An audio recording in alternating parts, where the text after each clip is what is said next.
It's 10 p.m.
Ta-da! That sucked.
Not one nickel fell in the drawer. Everything fell that way in the playing field. Let me get one thing from that tower.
Started with falls right there on the pile.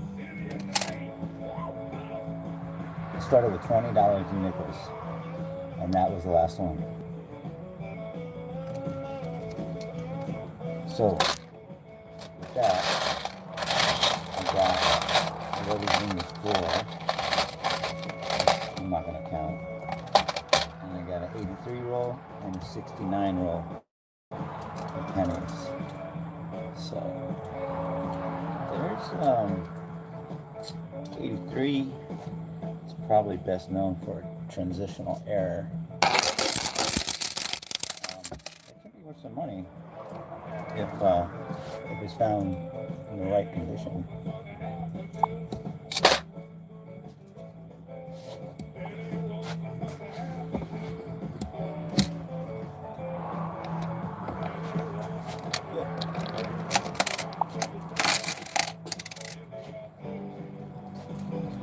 Sorry about that. Wrong button. Everything falls back. But yeah, 1983 is known for a transitional error. In 1982 and prior, all the pennies were made of 95% copper and 5% I think zinc, some kind of zinc alloy maybe. In 1983, they changed the design, the composition of the penny, and it was almost the opposite. It was just a thin layer of copper, which was coated the outside of the penny. That's why the copper still looked copper.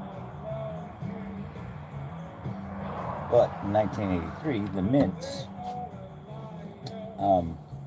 there was some old 95% copper pennies still stuck in the machines. A few here, a few there, and they came out during the process of the 83 pennies. So you're lucky enough to find a 1983 penny that should be 95% not copper. if you find a copper penny from 82 with an 83 date on it, and the condition is good, then you can make some the four-digit mark. So,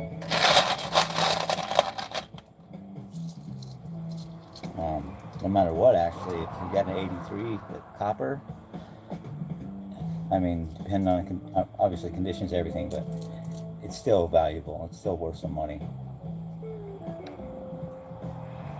because it's the wrong composition. It's an old composition.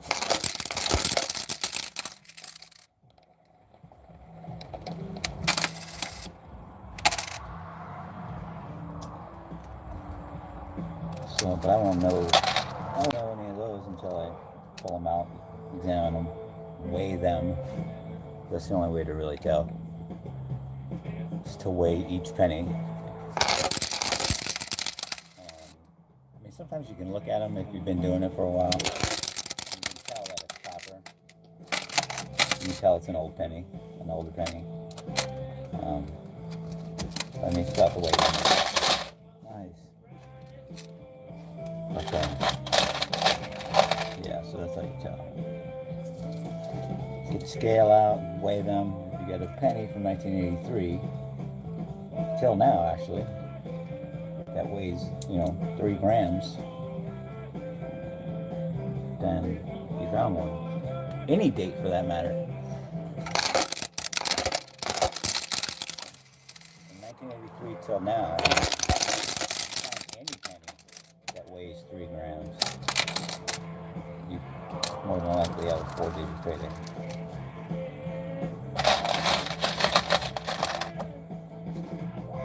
So that's for the 83 roll. The, what we got here, 74.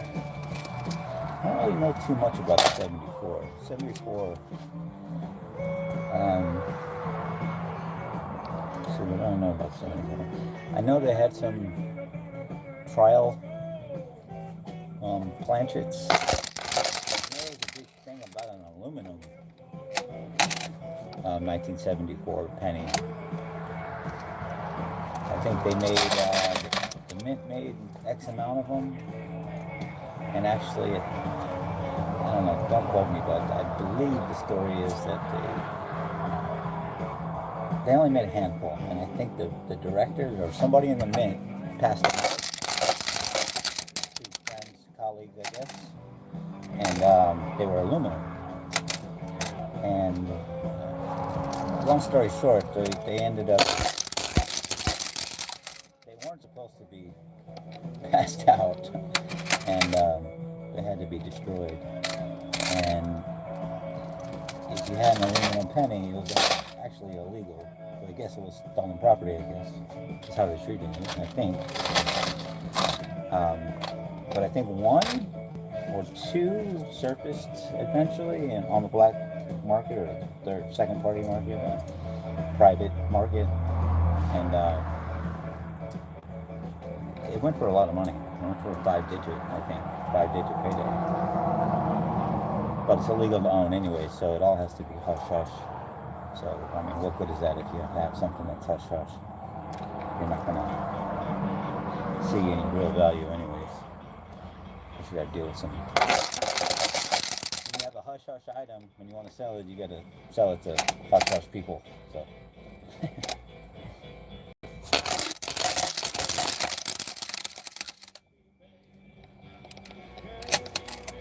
I could give you a new hush-hush home.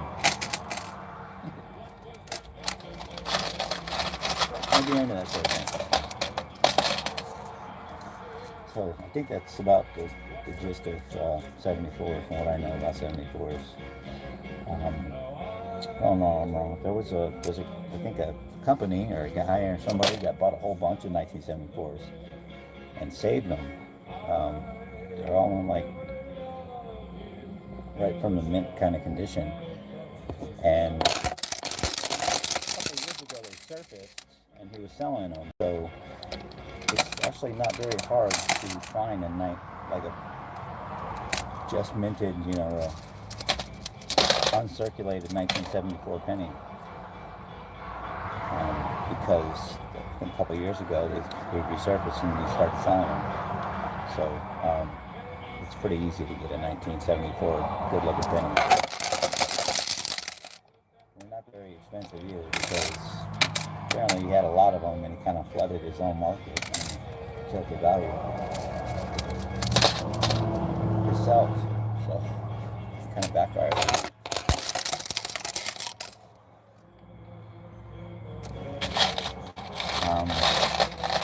That's about it on 74. I know there's plenty of other stuff, but I'm not that guy. 1969. It's, if you collect any kind of coins, you know about the 1969. 1969 from San Francisco Mint. It's a double die. That is a serious payday right there.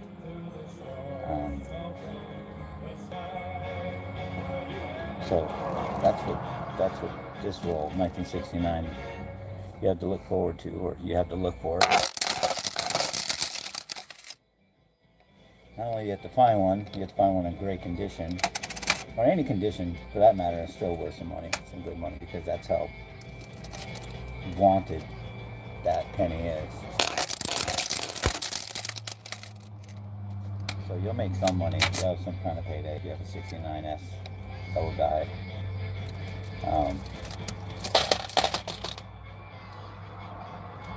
Find one great. There's been a couple people that find them in last few years. Find one here, find one there, and out of a register, getting change back from an item they paid for. So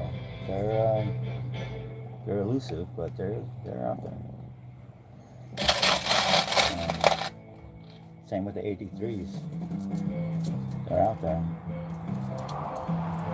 The thing about the 83s is that you have to weigh it to know what it is. So there's probably tons of 83s out there that are still made of 82s stock, and it's just passing through people's hands because you have to weigh them, and not everybody carries a scale with them. So there's probably 83 pennies out there with an 82 planchet worth good money that just keeps getting passed around as change, because that's kind of a step for me, I guess.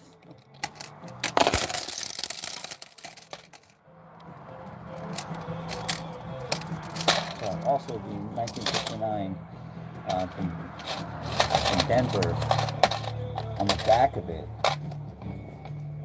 the memorial building, the top half of the building has an error. There's where the side pieces of the top roof, they're missing, so it looks like the top roof is floating. It's called a floating roof error, and that's out there. It's not very difficult to find. I've found a few of them. I have a few of them. And of course, condition, any year, any mint, doesn't matter. If you got a badass penny, it's always going to bring in some money. But yeah, the 69 has a few pennies that will get you some money. But the 1969S double die is probably the most well known, besides the 55 double die, probably in history.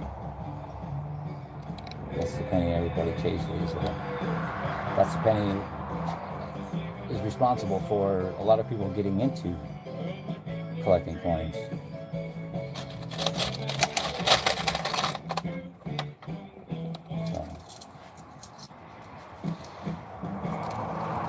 So that's what I know about that.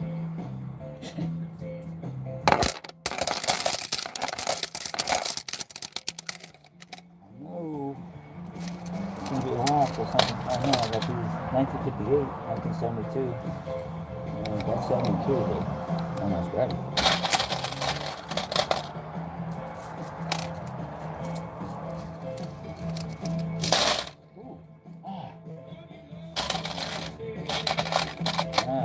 Kennedy half dollar, and it's bicentennial. Well, do you know? Damn, my fingernails are disgusting. Jeez. I don't know if you know or don't know, but this is this year, the 250th anniversary of Independence Day, or Independence Day, 4th of July. So that's kind of a cool coin to have. A lot of people think that they're worth more money than any other $50 or same with the $40. The $2 bills, like for some reason they hold this reputation of being more valuable than any other coin, just because it's bicentennial. But they don't. Like anything, condition is everything.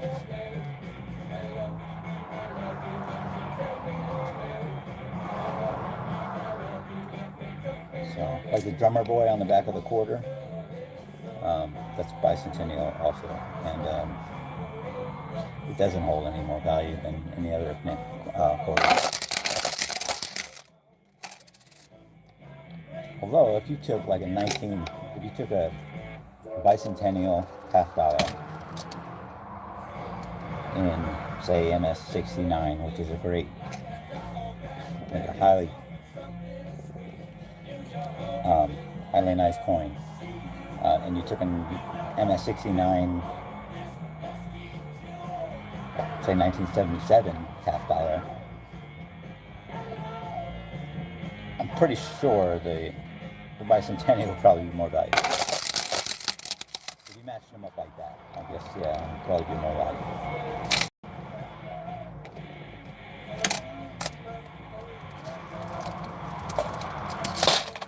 Other than those circumstances, they're just like another coin. Another year, another coin.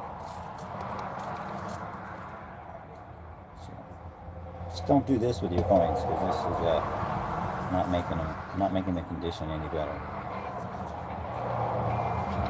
So check your coins before they get thrown into a coin pusher machine. And keep the ones that have any value.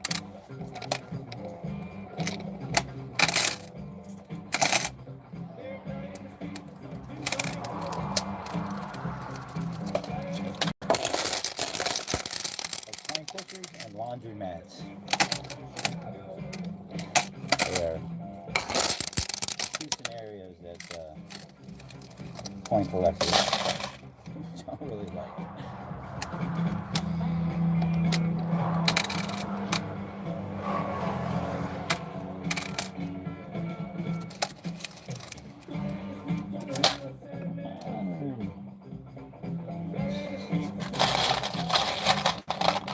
Well, I can't say I've made more than I put in. That's for sure. Although I keep feeding it. So, go until it's gone.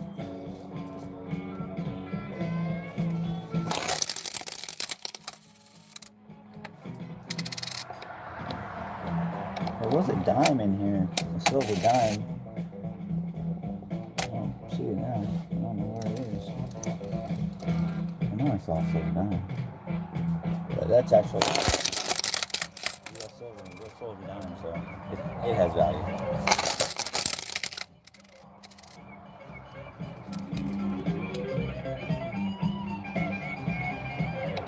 A 55 in the red. It's just DDO, so I'm sure it's not the major 55 DDO. That thing is quite expensive.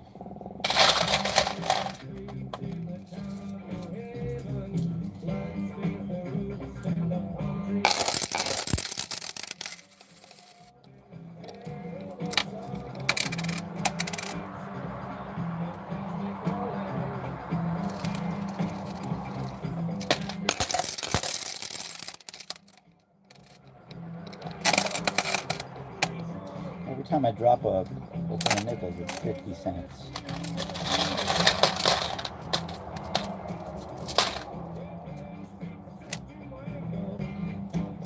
Seems like 50 cents, like 10 nickels is like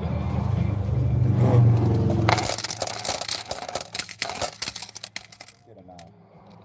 Good enough for me to throw them in at a good speed and covers enough ground. Got 72. Yeah.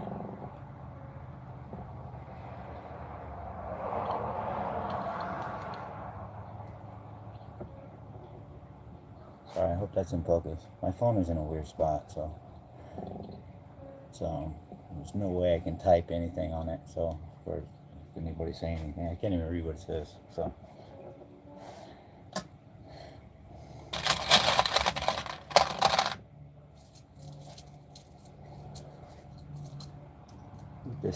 with this slanted glass like this, it's not very easy to find a spot that shows enough of the playing field to interest anybody in one.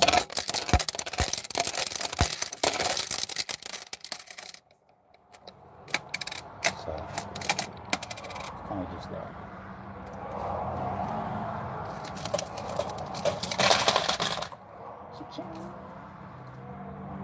Still don't see a dime in here.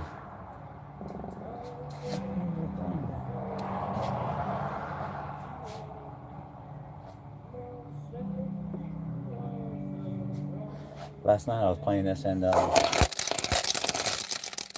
a coin that got stuck, it got wedged underneath that the moving floor. So the guy come and take it all apart and oil some things and set everything back up.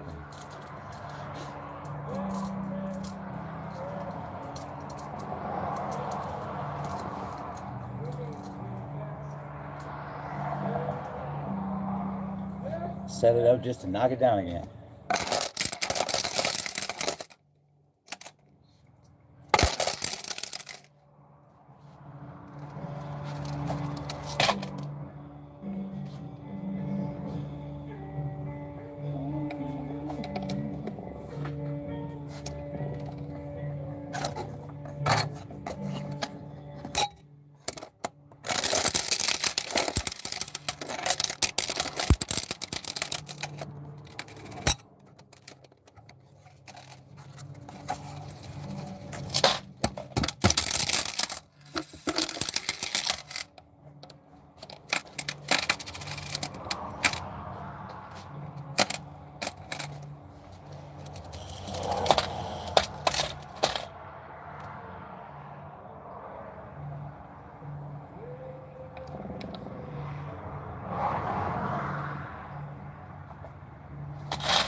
All this stuff has to fall.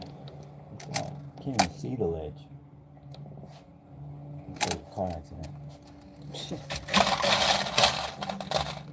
None of it looks like it was planned. It's awful. The way that tower fell is horrible.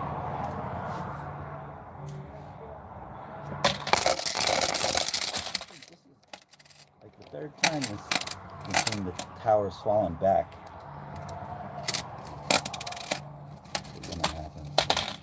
It's a long evening. I don't kind of recoup anything. I gotta stay for the duration when it falls back that way.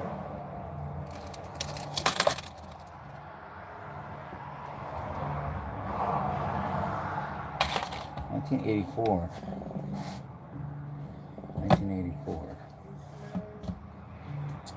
The 1984 penny. The big error in 1984 was a double ear you look at Lincoln's ear, there's like a double earlobe. That's the big find for 1984, the double ear.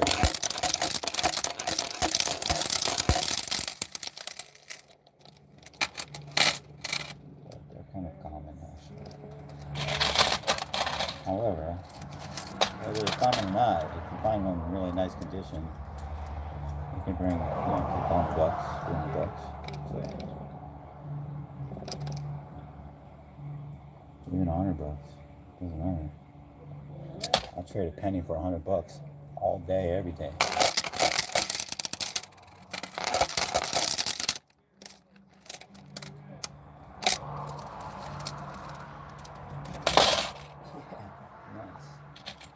Nice. 56 RPM, 1956 RPM.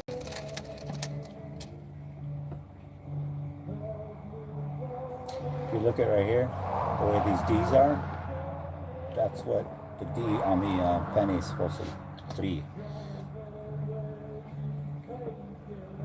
When they stamped that D, I don't know why they did it twice, but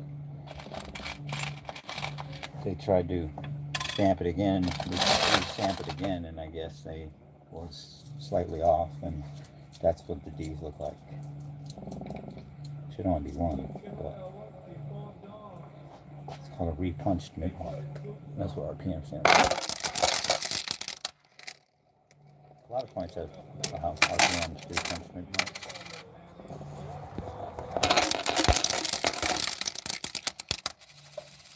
So if you're in a coin, you look at the mint mark, and you see two of them.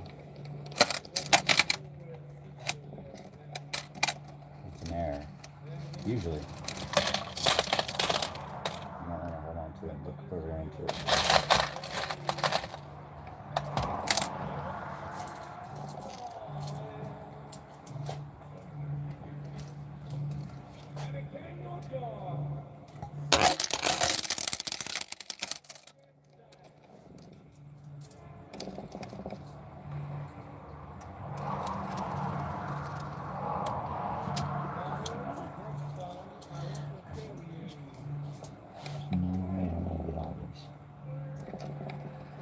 No way I'm gonna get all these.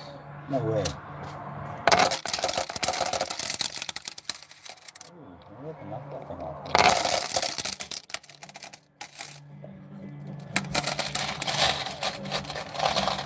Yeah, these rolls, a couple of these rolls just rolled off of this side over here. Left side, my left side, your right side probably. They weren't even on the plane, These brown wrap ones. So just put up there, I guess, for storage next time. A couple points hit it and they rolled.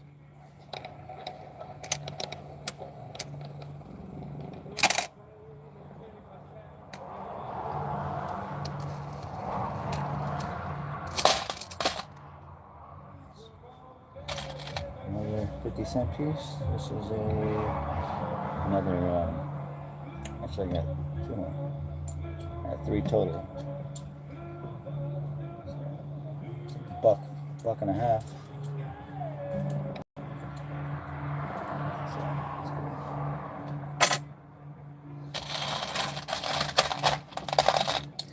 A lot of people collect the 50-cent piece. They collect them for silver. They try to find the silver 50-cent pieces.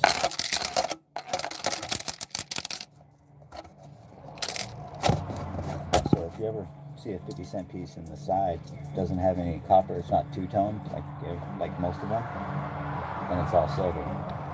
It's a silver 50-cent piece, and it has value for competition. I think 19 I don't know what year. I want to say 64, but I'm probably wrong.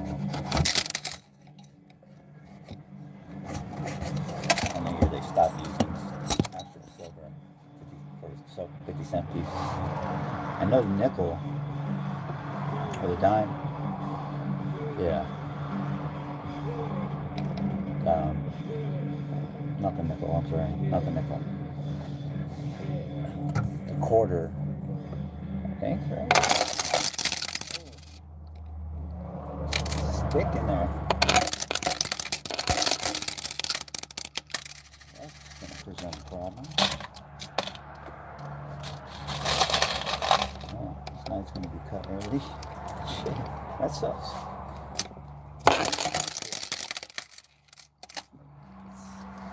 Let's grab it.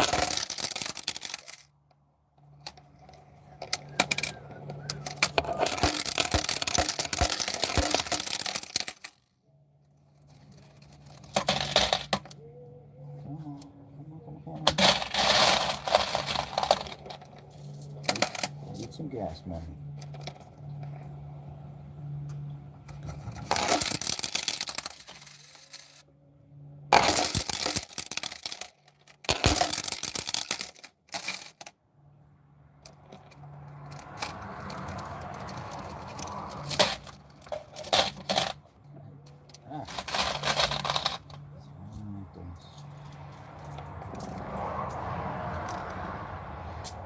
Those nickels go with silver. I think it was just the wartime nickels had silver.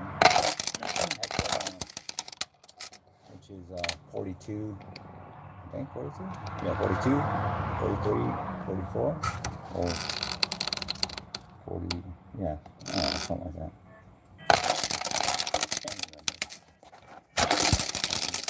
Different denominations and compositions. There's a ton of stuff to remember.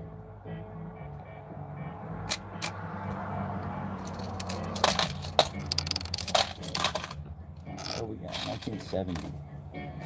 1970 Devon. Oh, this is a toned.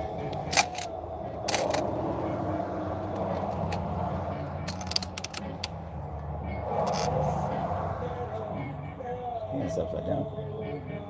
I don't know if it's in focus or not, but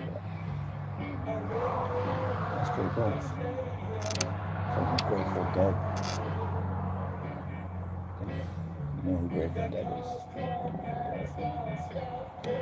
Oh, this pen's cool. Badass.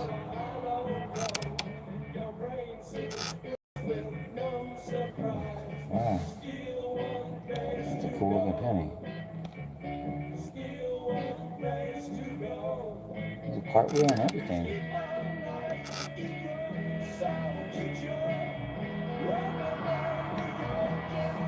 Wow, cool.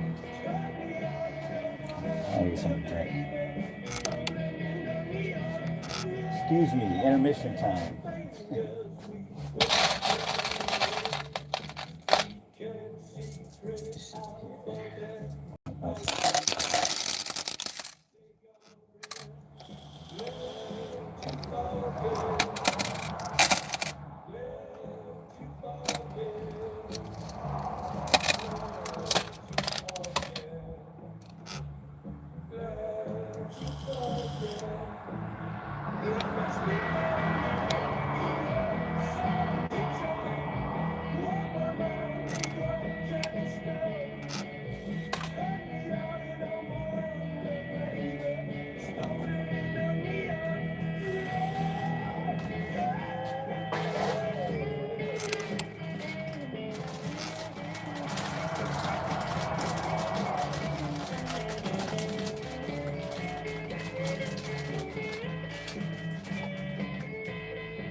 It's 11 p.m.